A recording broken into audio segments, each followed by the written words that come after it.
Olá, meu nome é Eduarda, eu sou graduanda do curso de Engenharia Ambiental e Sanitária da Universidade Federal de Pelotas e bolsista do Laboratório de Engenharia Ambiental e Energia, o LEAI. Vim apresentar o trabalho intitulado Perfil das emissões de gases de efeito estufa nos municípios do Rio Grande do Sul. Esse trabalho é composto por mim, pelo Anderson, Anaís, Vitor e orientado pelo professor William César Nadalete. Então, na introdução, nós abordamos um pouco sobre a pergunta de quem são os principais responsáveis pelas emissões antropogênicas de gases de efeito estufa. Então, segundo o autor Luiz Marques, em seu livro intitulado Capitalismo e Colapso Ambiental, temos duas possíveis respostas para essa questão. Então, segundo o autor, a primeira resposta deve ir além das partilhas das responsabilidades por setores econômicos e sua distribuição per capita. Deve desvendar também o que essa categoria per capita oculta, numa sociedade onde as desigualdades vêm se intensificando, principalmente desde o século XX. Então, desse modo, surge a primeira resposta à pergunta sobre quem são os principais responsáveis pelas emissões antropogênicas de gases de efeito estufa. Os 10% mais ricos da humanidade são responsáveis por 49% das emissões antropogênicas de dióxido de carbono. Os 30% mais ricos são responsáveis por 79% dessas emissões, enquanto os 70% mais pobres por apenas 21% dessas emissões. Então, enquanto a metade mais pobre da população do planeta é responsável por apenas 10%. Então, no contexto mundial, um pequeno número de países contribui para uma ampla maioria de emissões de gases de efeito estufa. Os 10 principais emissores respondem por mais de 2/3 das emissões globais anuais. Então, nós podemos observar no gráfico as emissões globais de gases de efeito estufa. A China foi o maior emissor em 2018, com 26% das emissões globais anuais de efeito estufa, seguido pelos Estados Unidos, com 13%, a União Europeia, com 7,8%, e a Índia, com 6,7%. Então, a maioria dos principais 10 países emissores gera mais emissões do que a média mundial. Além disso, a segunda resposta da questão, então, é dada pelos principais setores econômicos. O consumo de energia é responsável por 73% das emissões, enquanto o setor de agropecuária é responsável por 12%, o uso da terra, mudança no uso da terra e silvicultura por 6,5%, os processos industriais de produtos químicos, cimento e outros por 5,6% e os resíduos, incluindo aterros e águas residuais, por 3,2%. Então, em âmbito nacional, ainda que recentemente as estimativas das emissões brasileiras apresentassem valores inferiores às registradas nas 2 décadas anteriores, o enfraquecimento da legislação ambiental traz sérios riscos ao cumprimento das metas do Acordo de Paris. Então, em 2019, foi de 9,6% o aumento das emissões brutas de gases de efeito estufa no país. Esse ano, o país teve extinta a Secretaria da Mudança do Clima e Florestas do Ministério do Meio Ambiente e teve também o engavetamento dos planos de prevenção e controle do desmatamento. Então, foram emitidas 2,17 bilhões de toneladas de dióxido de carbono equivalente em 2019, comparado com 2018, que foi emitido 1,98 bilhão de toneladas de dióxido de carbono equivalente.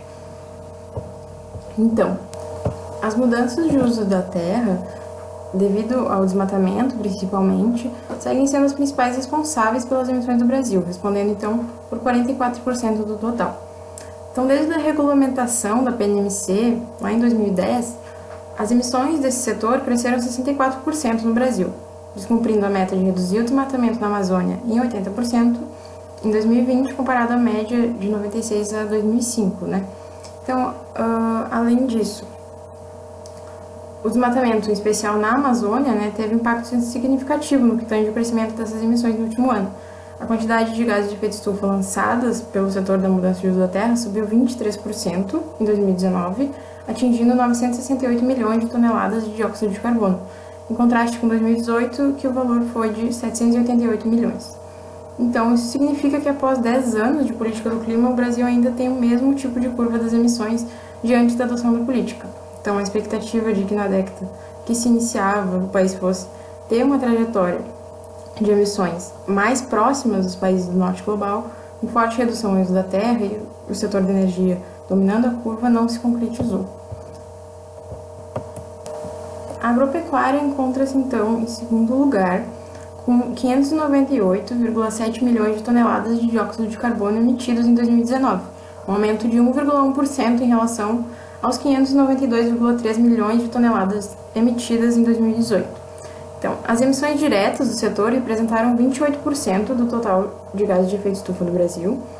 E, no caso, desde o início da PNMC, também podemos observar que o setor da agropecuária teve um aumento de 7% das emissões, causado principalmente pela expansão do rebanho bovino. E somando as emissões da agropecuária com a parcela das emissões dos demais setores relacionados ao setor agro, o SEG, que é o Sistema de Estimativas de Emissões de Gases de Efeito Estufa, no seu 8º relatório, concluiu, então, que a atividade rural, sendo direta ou indiretamente, correspondeu por 72% das emissões do Brasil em 2019. Então, no caso do Rio Grande do Sul, o setor de agropecuária também responde pela maior parte das emissões estaduais, com equivalente de 53,68% das emissões. Em segundo, temos o setor de energia, com 25,05%. Depois, nós temos o setor de mudança de uso da terra, responsável por 14,78% dessas emissões, seguido dos resíduos, com 5,92%, e por último os processos industriais, que foram responsáveis por 0,55%. Em relação aos subsetores relacionados ao setor da agropecuária, no Rio Grande do Sul, a fermentação entérica foi responsável por 44,36%, solos manejados por 31,85%, cultivo do arroz por 19,42%, manejo de dejetos animais 4,33% e a queima de resíduos agrícolas por 0,018%. Então, considerando que o Brasil tem uma extensão territorial grande, além disso, considerando também a heterogeneidade regional, também é importante nesses estudos, senão implicaria apenas no cenário atual, no qual as decisões políticas em relação ao meio ambiente, ao desenvolvimento regional, além de desarticuladas, não têm efeito a longo prazo, são apenas proposições paliativas, Então, uma análise considerando a heterogeneidade dos principais municípios emissores do estado do Rio Grande do Sul é necessária, e esse trabalho é proposto, então, visando solucionar essas lacunas na literatura. Então, o trabalho tem por objetivo identificar as principais diferenças, com relação às emissões de gases de efeito estufa por setor, subsetor, população, área e atividade econômica dos 5 municípios com os índices mais altos de emissão, do Rio Grande do Sul. Então, posteriormente eu vou comentar sobre quais são os municípios e, além disso, a partir de uma análise descritiva desses dados, o estudo propõe ampliar a discussão das possibilidades de ações e projetos de mitigação das emissões desses poluentes. Seguindo para a metodologia, os dados relativos às emissões dos poluentes dos municípios do Rio Grande do Sul foram coletados no Sistema de Estimativas de Emissões de Gases de Efeito Estufa, na sua 8ª versão, o SEG. Esse projeto faz parte do Observatório do Clima e o período de estudo foi delimitado ao ano de 2018, porque os dados municipais mais atualizados eram até essa data. Além disso, a pesquisa considerou a unidade de toneladas de dióxido de carbono equivalente, GTP-AR5, para analisar essas emissões. Então, essa se configura como uma evolução do índice GWP, utilizado na INDC brasileira e na verificação do Sistema Nacional de Registro de Emissões, o CIRENE. Além disso, o índice de dióxido de carbono equivalente, GTP-AR5, associa as emissões de todos os gases de efeito estufa ao potencial de mudança da temperatura global, o GTP-100. Então, por fim, além disso, além de associar cada gás ao dióxido de carbono, ele não considera a remoção de dióxido de carbono pela vegetação. Então, posteriormente, foram selecionados os 5 municípios com as maiores emissões do estado do Rio Grande do Sul e coletados os dados. Então, os 5 municípios selecionados que obtiveram os maiores índices de emissões do Rio Grande do Sul foram os municípios de Candiota, em primeiro lugar, depois o município de Canoas, Porto Alegre, a capital do estado, Alegrete e Uruguaiana. Foram consideradas, então, as emissões por setor, subsetor, população, área e atividade econômica de cada município. Chegando nos resultados de discussões, nós podemos observar na figura 1 os 10 primeiros municípios no ranking de emissões do estado. Então, nós temos o primeiro município Candiota, Canoas, depois Porto Alegre, Alegrete e Uruguaiana, seguido por Santana do Livramento, Dom Pedrito, Itaqui, Rio Grande e São Gabriel.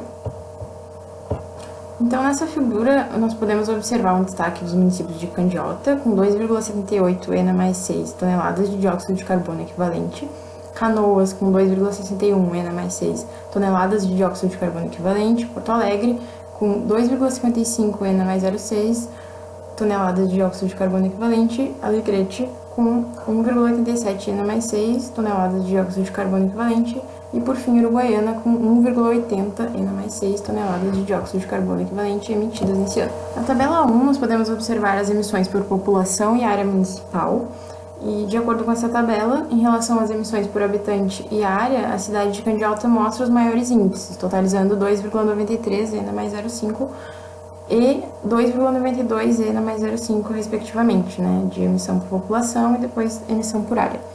Então, na figura seguinte, nós podemos observar também as emissões setoriais dos 5 municípios, de acordo com setores de mudança de uso da terra e floresta, agropecuária, energia e resíduos.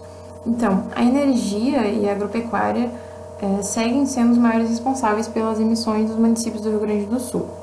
Em Porto Alegre, né, o setor de energia foi responsável por 3,02 ENA mais 6 e o setor de agropecuária 1,65 ENA mais 6 toneladas de dióxido de carbono equivalente. Já em Candiota, as emissões do setor de energia são equivalentes a 2,63 ENA mais 0,6 toneladas de dióxido de carbono equivalente.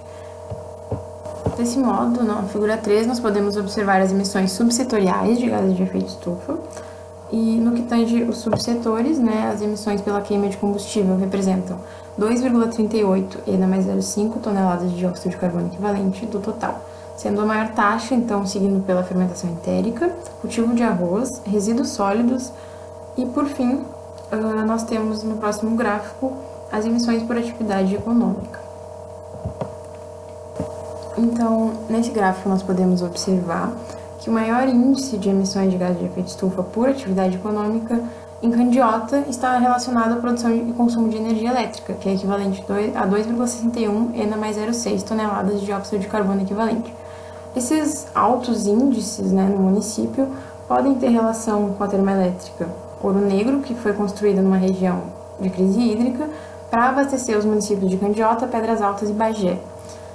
Além das problemáticas envolvidas das emissões de gases de efeito estufa, a termoelétrica prevê um aumento de 25% no consumo da água da região e, além disso, a estimativa é de que a usina aumente em até 7% as emissões de gases de efeito estufa do sistema elétrico brasileiro.